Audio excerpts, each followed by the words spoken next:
You want me to put that on my Tudor? This one's wife. You're a fool. Hello, I'm H.G. Tudor. Plenty of material being pumped out by the improbably named plastic-faced Lieutenant Omid Scobie that bears analysis. Charlotte Wace of The Times writes, Prince Harry branded a fool by his father over Netflix show. The King is said to have referred to the Duke of Sussex as that fool and rejected the chance of a meeting after his youngest son made a series of claims against the royal family in the Netflix documentary series Harry and This One's Wife.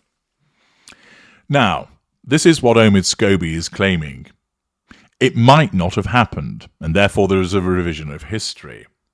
Alternatively, the King may well have referred to the Duke of Sussex as that fool. After all, he is a quarter wit, and the King isn't beyond utilising an insult to refer to his son for the purposes of belittlement in order to gain control over him.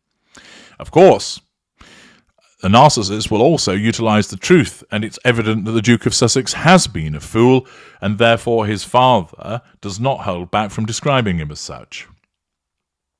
None of the royal family has commented on the content of the series Harry and This One's Wife, which was broadcast last year. From the point of view of the King and Queen Camilla, this is staying in a position of withdrawal for the purpose of nullifying the threat to control that the series posed. For William and for Catherine, the maintenance of no contact so as not to be affected by the behaviour of the narcissist. In one episode, Harry claimed there was a huge level of unconscious bias in the royal family and added, "It is actually no one's fault. But once it has been pointed out, you then need to make it right," which, of course, who is it has pointed this out to him? His handler, the narcissist. He also said that members of the royal family asked why the Duchess of Sussex should get special treatment and be protected when the couple raised concerns about her treatment by the media. The claim is said to have been made in a new book, Bell Endgame, by the royal author, the improbably named plastic-faced Lieutenant Omid Scobie, according to the Super Soaraway's Son.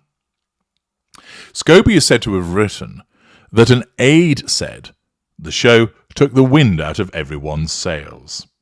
The King went from not wanting to talk about his son to openly criticising that fool. It is understood that the Son had been referring to an extract from an English version of the book, but other claims have been published based on reported excerpts in Paris Match. They include suggestions that the King ignored a request for a meeting from Harry and told an assistant to say he was overworked. If true, nullification of threat to control by staying in a position of withdrawal and deflection through a claim of being overworked.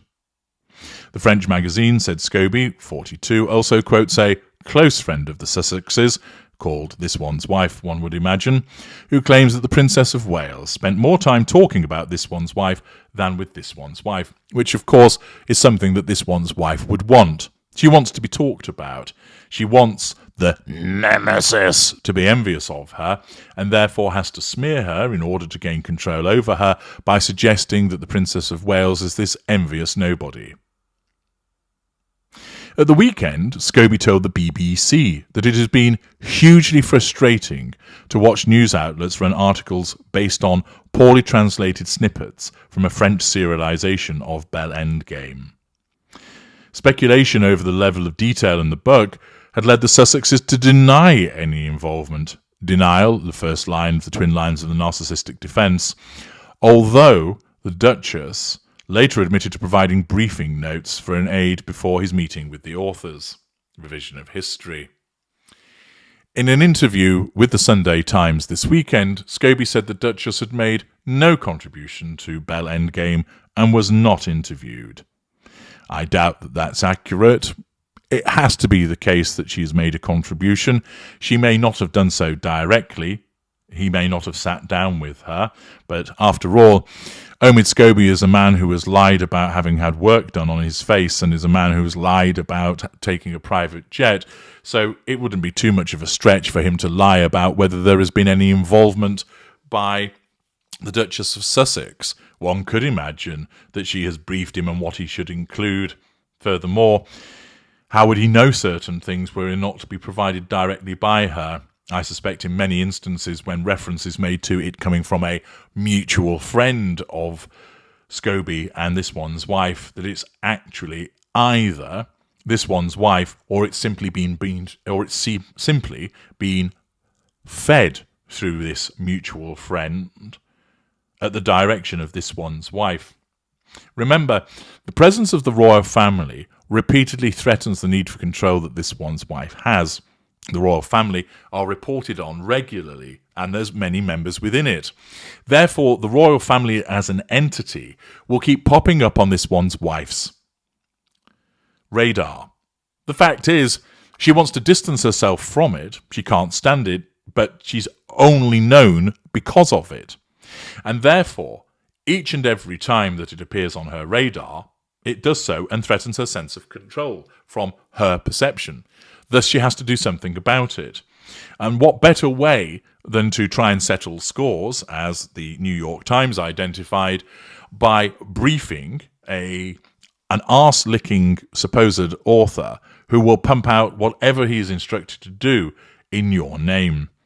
No narcissist would turn such an opportunity down. Having a willing propaganda machine that's going to write a book that will put you in a good light, that will show you as a wonderful, caring human being and the victim of chicanery and skullduggery, whilst also firing the bullets that you hand to him, is a narcissist's wet dream. And this one's wife would not have been able to resist the urge of ensuring that Scobie was fed material. All of the things that we've heard so far in these videos as various strands of information have been teased out, all points to it being a crock of shite, and that it is the fiction generated by this one's wife.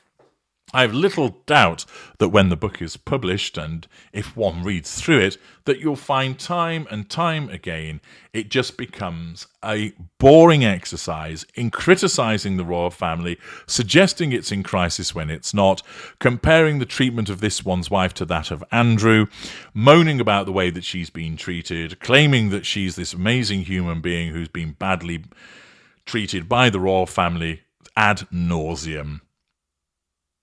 It's as if it has been dictated by this one's wife herself, because she would utilise a mouthpiece such as Scobie. And the fact is that over and over again, this will be pumped out, and as you've seen from my various dives below the line, both the Telegraph and the Times, and believe me, it's replicated elsewhere, nobody believes Scobie, nobody accepts what he has to say, and nobody is conned to think that this one's wife has not had an involvement in it. And once again, it demonstrates the collateral consequences of her narcissism, that the more that she tries to persuade everybody else that she's hard done to, the more people just realise you are an eternal victim when actually you shouldn't be. I'm H.G. Tudor. Thank you for listening.